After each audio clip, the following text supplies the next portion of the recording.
अस्सलाम वालेकुम, welcome back to my YouTube channel. कैसे हैं आप लोग? मैं हूं सना। आज हम बना रहे हैं नमकीन गोश्त।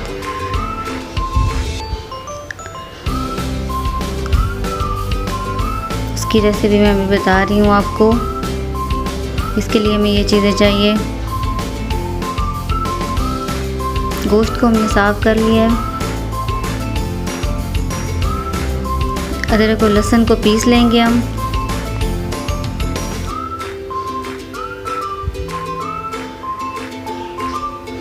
प्याज कटिंग कर लेते हैं हम।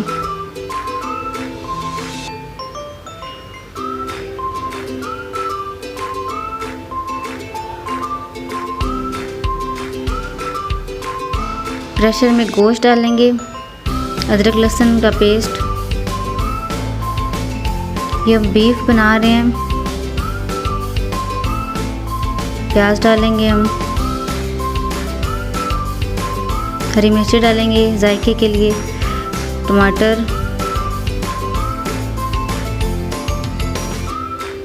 नमक। प्रेशर लगा दिया हमने।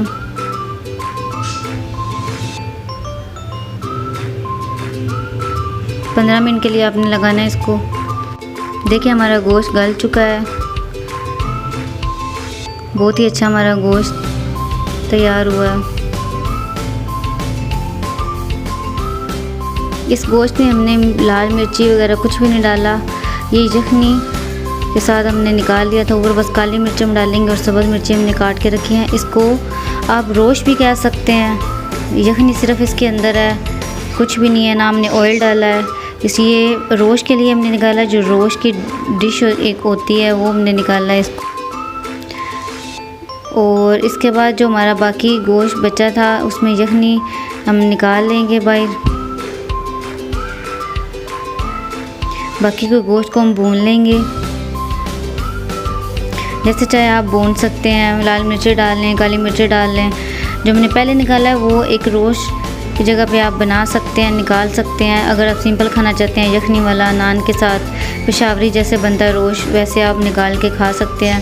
बाकी अगर आप नहीं भी चाहें तो आप यखनी निकाल के गोश्त को घी में भून के ज़ीरा वगैरह लाल मिर्ची डाल के आप इसको ऐसे बना सकते हैं।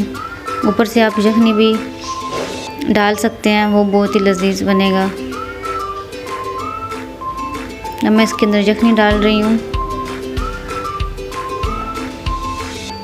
जो पहले हमने गोश्त निकाला है वो रोस्ट की जगह पे था जो हमने निकाला है। अब बाकी को हम भून लेंगे, काली मिर्ची डालेंगे।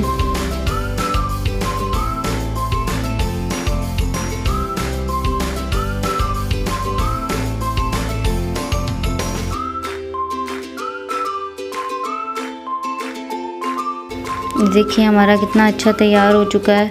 हमने ऊपर से यखनी डाली है, उसको हल्की आंच पे आपने रखना है। थोड़ा सा खुश्क हो जाएगा तो हम ऊपर गार्निश के लिए हरा धनिया और हरी मिर्चें और अदरक डालेंगे कटा हुआ बारीक। देखिए बहुत ही लजीज बनेगा। अगर आपको मेरी रेसिपी अच्छी लगी हो तो कमेंट में ज़रूर बताइएगा और लाइक, कमेंट और सब्सक्राइब ज़रूर कर दीजिएगा। ओके, खुदा हाफिज़।